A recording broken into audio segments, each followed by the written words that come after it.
I'm Margaret Caples. I'm Executive Director of the Community Film Workshop. Well, I was born in Memphis, Tennessee, and I grew up in a segregated community, a black neighborhood with black schools, black principals, and it was a wonderful community. It was people who really supported you and expected the best out of you. I wanted to become a dietitian and attend Tuskegee Institute. However, my parents didn't have the money, so I ended up attending Lemoyne-on College, a historical black college in Memphis, Tennessee. And my major was sociology, and I minored in education. I did student teaching, but my daddy insisted that you're going to take education so that you can teach in case you don't get a social work job. And so my first job after college, I didn't work until after college because my dad was very protective of his daughters, and he didn't really want us working in white people's houses or anything like that. My dad worked at first tire and rubber company, and my mom worked at a laundry. And we lived in a house in a neighborhood with a lot of daddies who went to work and families, you know. So it was, I guess, pretty middle class, you know. We didn't know how good we had it. I didn't know how good I had it until I came to Chicago.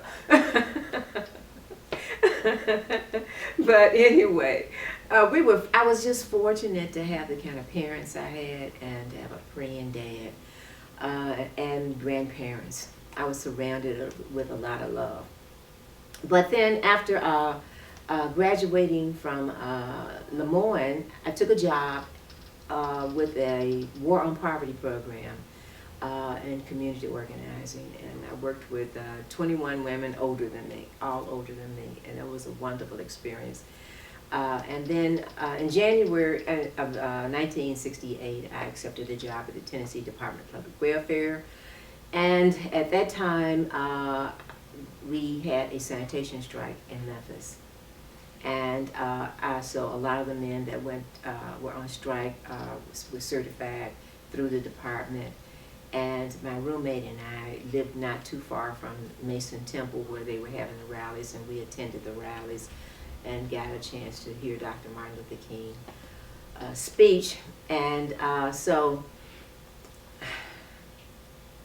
I'm gonna just divert from that. But anyway, we met a photographer from Chicago doing all these rallies and everything. And after the assassination, we participated in the march, and they went to Atlanta to the funeral, and I stayed in Memphis. But an instructor of mine called us in May, maybe even later than that. But the University of Chicago was coming down to Lemoyne to interview students for the Graduate School of Social Work. So we both applied and got accepted. So in September, I came to Chicago, and on the second day, Bob Richards said, well, I want to take you all around and show you Chicago, and he did. And he said, well, why don't we stop by this friend of mine's photo studio at 441 North Clark? And we did, and so I met JT on the second day I was here in Chicago. So that's how I met my husband. And I accepted a job after graduating from University of Chicago with the Chicago Public Schools, and I worked in Inglewood. I worked at, the school is closed now, it was called Gershwin, then they changed it another name. Beale Primary now is Nicholson, and a lot of the schools have changed names, but I worked in Inglewood and Woodlawn at that time. Sexton School right over here as a school social worker. I took a sabbatical. I've always been interested in history, and I didn't do a good job of it when I was doing it, but I wanted to do a family history. So after that, that was when JT asked me if I would come down to the workshop to work, and so that's where I've been since.